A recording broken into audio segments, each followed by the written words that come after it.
Popular name by J P ಅಂತೇಳಿ. So first movie ಜಮಾನ, ಅದು ತುಂಬ ದೊಡ್ಡ ಸಿನಿಮಾ. ಜಾಕಿ ಶ್ರಾಫರು ನಮ್ಮ ಅದು ಫಸ್ಟ್ ಟೈಮ್ ಇನ್ ಕನ್ನಡ ಇಂಡಸ್ಟ್ರಿಗೆ ಅವರು ಆ್ಯಕ್ಟ್ ಮಾಡಿದ್ದಾರೆ. ಅದೇ ರೀತಿ ಅರುಂಧತಿ ಫಿಲ್ಮ್ ಅವರು ಮಿಸ್ ಮಲೇಷಿಯಾ ಲೀನಾ ಸಿದ್ದು ಅವರು ಕೂಡ ಆ್ಯಕ್ಟ್ ಮಾಡಿದ್ರು ಅದರಲ್ಲಿ.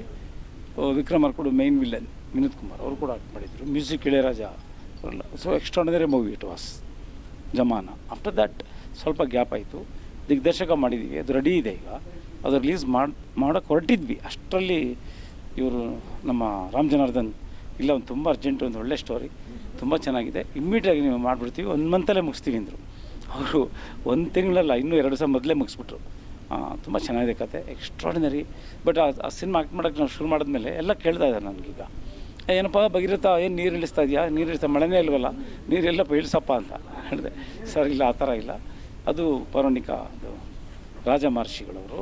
ಸೊ ನಮ್ಮದು ಈ ಕಾಲದಲ್ಲಿ ಏನಿದೆ ಅದು ಇದೆ, ಬಟ್ ನೀರು ಅದು ಇದೆ ಸಬ್ಜೆಕ್ಟ್ ಫಿಲ್ಮ್ ಒಳಗಡೆ. ಭಗೀರಥ ನೀರು ಕೂಡ ಇದೆ. ಹಾಗಾಗಿ ಸೊ ತುಂಬ ಚೆನ್ನಾಗಿ ಬಂದಿದೆ ಇದು. ಸಾಂಗ್ ಅಂತೂ ನಾವು ಅಂದ್ಕೊಂಡೇ ಇರಲಿಲ್ಲ, ಅಷ್ಟು ಚೆನ್ನಾಗಿ ಬಂದಿದೆ. ಕಣ್ಣೋಟಕ್ಕೆ ಕಣ್ಣಾಗಿ ಬಂದಳು ಅನ್ನೋದು ತುಂಬ ಚೆನ್ನಾಗಿದೆ. ಟೀಸರಲ್ಲಿ ಬಂತಲ್ಲ ಆ ಸಾಂಗ್ ತುಂಬ ಚೆನ್ನಾಗಿದೆ. ಸೊ ನನಗಂತೂ ಇದು, ನಾನು ಜಮಾನದಲ್ಲೂ ಕೂಡ ಫೈಟು ಅದು ವಿತೌಟ್ ಡ್ಯೂಪ್ ಮಾಡಿದ್ದೀನಿ. ಸೊ ಇದರಲ್ಲೂ ಅಷ್ಟೇ ಯಾವುದೇ ಡ್ಯೂಪ್ ಇಲ್ಲದೆ ಥ್ರಿಲ್ಲರ್ ಮಂಜು ಅವರು ಮಾಡಿಸಿದ್ದಾರೆ. ಸೊ ಭಾಳ ಖುಷಿಯಾಗಿದೆ ಈ ಫಿಲ್ಮಲ್ಲಿ ಆ್ಯಕ್ಟ್ ಮಾಡಲಿಕ್ಕೆ. ಇಲ್ಲ, ಒಬ್ಬೊಬ್ಬರದ್ದು ಒಂದೊಂದು ಕಾಸ್ಟ್ಯೂಮಲ್ಲಿ ಒಂದು ರೀತಿ ಕಾಣ್ತಾ ಇದ್ದೀನಿ. ಇವಾಗ ಆ್ಯಕ್ಚುಲಿ ಜಮಾನದಲ್ಲಿ ನೋಡಿ ನೀವು, ಒಂದು ಫ್ಲ್ಯಾಶ್ ಬ್ಯಾಕಲ್ಲಿ ಒಂದು ಸ್ಟೋರಿ ಬರುತ್ತೆ, ಅದರಲ್ಲಿ ಸರ್ ರಾಜ್ಕುಮಾರ್ ಥರನೇ ಕಾಣ್ತಾ ಇದ್ದೀರಾ ಸರ್ ಅಂತ, ರಾಜ್ಕುಮಾರ್ ಥರ ಕಾಣ್ತಾ ಇದ್ದೀರಾ ಅಂತ. ಹಾಗಾಗಿ ಒಂದೊಂದರಲ್ಲಿ ಒಂದು ಲುಕ್ ಇದೆ, ಅದನ್ನೊಂದು ಮತ್ತೊಂದು ಬೇರೆ ಸೀನಲ್ಲಿ ಇನ್ನೊಂದು ಥರ ಇದೆ. ಸೊ ಇರ್ಬೋದು ಆ ಥರ. ಓಕೆ ಸರ್, ಫೈಟ್ಸ್ ಮತ್ತು ಡ್ಯಾನ್ಸರ್ ಯಾವ ರೀತಿ ತಯಾರಿ ಹೇಗಿತ್ತು?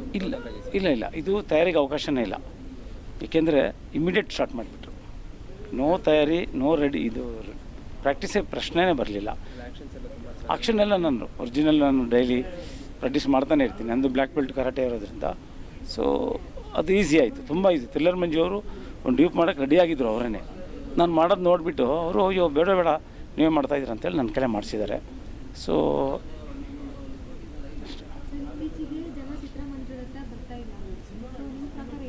ನಾವು ಇದಕ್ಕೆ ಬರ್ತಾರೆ, ಯಾಕೆ ಬರ್ತಾರೆ ಅಂದರೆ ಖಂಡಿತ ಡೆಫಿನೆಟ್ ಬರ್ತಾರೆ. ಭಗೀರಥ ಅಂದರೆ ಏನೋ ಅಂದ್ಕೊಂಡಿದ್ದಾರೆ ಅವರೆಲ್ಲ. ಇದರಲ್ಲಿ ಫ್ಯಾಮಿಲಿ ಓರಿಯೆಂಟೆಡ್ ಸಬ್ಜೆಕ್ಟ್. ಫ್ಯಾಮಿಲಿಲೂ ಕೂಡ ಇವತ್ತು ಮಾನವೀಯತೆ, ಮನುಷ್ಯತ್ವ ಅನ್ನೋದೆಲ್ಲ ಕಡಿಮೆ ಆಗ್ತಾಯಿದೆಯಲ್ಲ ಈಗ, ಈ ಫಿಲ್ಮಲ್ಲಿದೆ. ಇದರಲ್ಲಿ ಹೀರೋ ಏನು ಸ್ಯಾಕ್ರಿಫೈಸ್ ಮಾಡ್ತಾನೆ, ಆ ಹೀರೋಯಿಂದ ಏನು ಕತೆ, ಆ ರೀತಿ ಜನಕ್ಕೆ ತುಂಬ ಇಷ್ಟ ಆಗುತ್ತೆ. ಇದು ಫ್ಯಾಮಿಲಿ ಓರಿಯೆಂಟೆಡ್ ಸಬ್ಜೆಕ್ಟ್. ಇಡೀ ಫ್ಯಾಮಿಲಿಯವರೆಲ್ಲ ಸೇರ್ಕೊಂಡಿರ್ತಾರೆ. ಹೀರೋ ಏನು ಈ ಥರ ಇದ್ದವನು ಈ ಥರ ಆಗಿಬಿಟ್ನಲ್ಲ ಅನ್ನುವಂಥ ಒಂದು ವಿಚಾರ ಬರುತ್ತೆ ಫ್ಯಾಮಿಲಿ ಮೆಂಬರ್ಸ್ಗೆಲ್ಲ. ಎಲ್ಲ ಚಿಂತೆ ಮಾಡ್ತಾ ಇರ್ತಾರೆ, ಅಯ್ಯೋ ಅವನು ಆಗಿದ್ದವನು ಈಗ ಆದ್ನಲ್ಲ ಅಂತ. ಅಂದರೆ ಚೆನ್ನಾಗಿದೆ ಫ್ಯಾಮಿಲಿ. ಎಲ್ಲರೂ ಚಿಕ್ಕ ಮಕ್ಕಳಿಂದ ಹಿಡಿದು ವಯಸ್ಸಾದವರು ಎಲ್ಲರೂ ಮನೆಯವರೆಲ್ಲ ಕೂತ್ಕೊಂಡು ಸಿನಿಮಾ ನೋಡ್ಬೋದು ಫ್ಯಾಮಿಲಿ. ಕರುನಾಡ ಜನ ಯೂಟ್ಯೂಬ್ ಚಾನೆಲ್ನ ಸಬ್ಸ್ಕ್ರೈಬ್ ಮಾಡಿ, ವಿಡಿಯೋಗಳನ್ನು ಶೇರ್ ಮಾಡಿ, ಲೈಕ್ ಮಾಡಿ.